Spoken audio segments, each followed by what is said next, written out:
स्त्री और पुरुष प्रकृति दोनों एक दूसरे के लिए कैसे काम करते हैं। स्त्री प्रकृति और पुरुष प्रकृति ये दोनों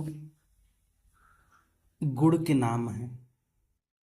इनका शारीरिक दृष्टि से अलग अलग नहीं है, बल्कि ये एक प्राकृतिक गुण है। किसी मनुष्य में ये गुण ज़्यादा हो सकते हैं या कम हो सकते हैं। इनका अनुपात अलग अलग हो सकता है,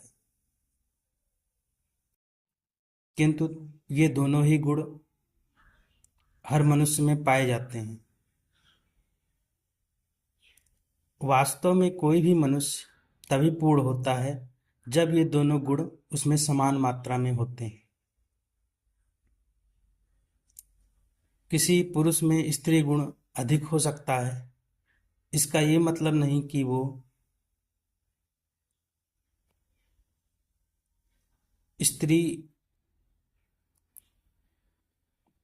भौतिक शरीर उसका स्त्री का हो गया है।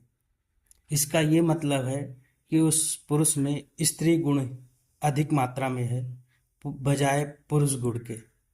और इसका उल्टा भी हो सकता है, किसी स्त्री में पुरुष गुण अधिक हो सकता है और ये दोनों एक दूसरे के बिना इनका अस्तित्व नहीं है। इसलिए इन दोनों गुणों का एक साथ होना आवश्यक है। हमारे समाज में ऐसा दिखाया जा रहा है कि जैसे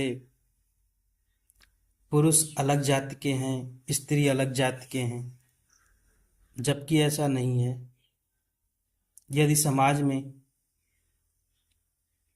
स्त्री गुण कम होगा, पुरुष गुण अधिक हो जाएगा, तो समाज पूर्ण रूप से विकसित नहीं हो पाएगा। और यदि किसी समाज में स्त्री गुण ज़्यादा हो जाएगा पुरुष गुण से, तो एक तरह से भद्दापन आ सकता है। इसलिए दोनों ही गुण समाज में समान अधिकार के होते हैं और इनकी समान आवश्यकता भी है। तभी एक स्वस्थ सभ्य समाज विकसित हो सकता है। प्रकृति में कोई भी चीज हमेशा पोलैरिटी में होती है। जैसे किसी चुंबक में उत्तरी ध्रुव और दक्षिणी ध्रुव होते हैं।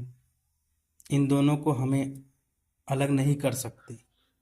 यदि हम उस चुंबक को तोड़ेंगे तो भी उसमें दो अलग अलग उत्तरी ध्रुव और दक्षिणी ध्रुव अलग अलग टुकड़ों में अपने आप विकसित हो जाएंगे, क्योंकि जो चीज़ भौतिक में जगत में है उसमें हमेशा पोलैरिटी ही रहेगी। बिना पोलैरिटी के भौतिक अस्तित्व संभव नहीं है। इसलिए कहा भी जाता है कि शक्ति के बिना शिव शव के समान है। इसका ये मतलब है कि यदि स्त्री प्रकृति नहीं रहेगी तो पुरुष प्रकृति भी का अस्तित्व भी संभव नहीं है। इसलिए दोनों ही एक दूसरे के बिना अस्तित्व में नहीं रह सकते और ये दोनों ही समान रूप से किसी मनुष्य में होंगे तभी वह पूर्ण मनुष्य अपने आप में पूर्ण हो सकता है, अपने आप में पूर्ण विकसित हो सकता है।